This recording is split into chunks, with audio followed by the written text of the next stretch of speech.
Oh my God, you guys! Come in, sit down, and shut the door because this is the update we've all been waiting for. If you thought Diddy asking for a mistrial was suspicious, well, baby, now we know why. Jane Doe is about to take the stand, and according to the prosecution's own words, she's coming with the kind of truth that ends careers. We already know what she's going to testify, and let me just say it loud and clear. Diddy is shaking. Because what she's bringing, it's not just powerful, it's lethal. Now, if you missed it, Diddy's team filed for a mistrial recently. And at first, it seemed like another one of his delay tactics. But now, we see the panic behind that motion. Jane Doe's testimony has been teased since opening statements, and what's in those documents alone is enough to paint a horrifying picture of control, violence, coercion, and manipulation. The fact that she's testifying this week is sending his whole defense team into a tailspin. Let's talk about what we already know. This woman isn't coming to court empty-handed. She's got receipts, texts, timelines, names. And if Diddy thought he could talk his way out of this like he has in the past, Jane Doe is about to remind him that some people don't play by his script.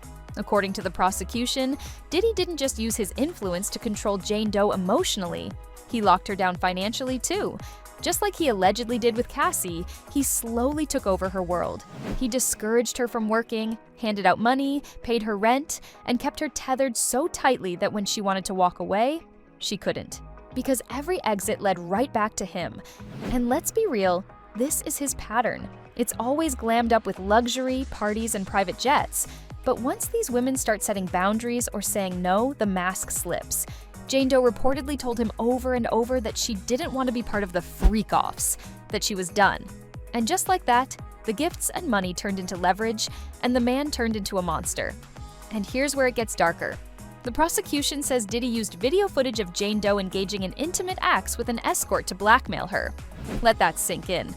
A woman tries to say no, and instead of respecting it, he allegedly threatened to expose her. That's not just disgusting, that's trafficking by coercion. And it's not an accusation pulled out of thin air. There's evidence. There are texts, there are dates. This isn't a smear campaign, this is a timeline of terror. What makes Jane Doe different from previous accusers is that she still has the digital trail. She's got the texts between her and Diddy. She's got messages with his assistant, KK. And for those of you who missed last week's developments, yes, KK has now been named a co-conspirator in court. So let's stop pretending she didn't know. She might have played innocent for the public, but inside that courtroom, the truth is catching up. Even if KK didn't realize it was criminal at the time, that doesn't make her immune.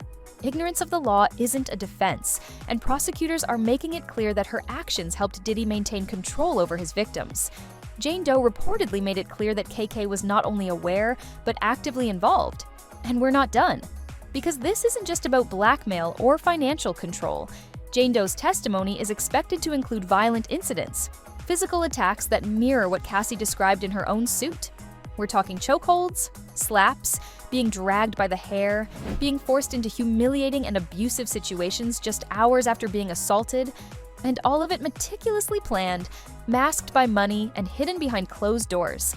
One of the most chilling accusations is that Jane Doe tried to escape Diddy during one of these violent episodes. She locked herself in the bedroom. He kicked the door in. She ran to the bathroom. He kicked that in too. Closet? Same thing. He chased her down, grabbed her by the neck, lifted her off the ground, and then kicked her to the floor. This wasn't an argument that got out of hand. This was a full-blown attack. Later that same night, he allegedly forced her to cover her bruises, put on one of his stripper outfits, and participate in another freak-off with an escort. She had no choice. She was trapped. The prosecution says he even gave her an ecstasy pill to make her more compliant. This wasn't seduction. This wasn't consensual. This was systematic abuse. And before the trolls come in with their tired takes, yes, Jane Doe did lash out at Diddy during one argument. She threw something at him. But in what world does that justify choking someone, kicking them, and turning their trauma into entertainment for yourself and others? We're not entertaining those false equivalencies here. Violence doesn't cancel out violence, especially when one person holds all the power, the money, and the blackmail material.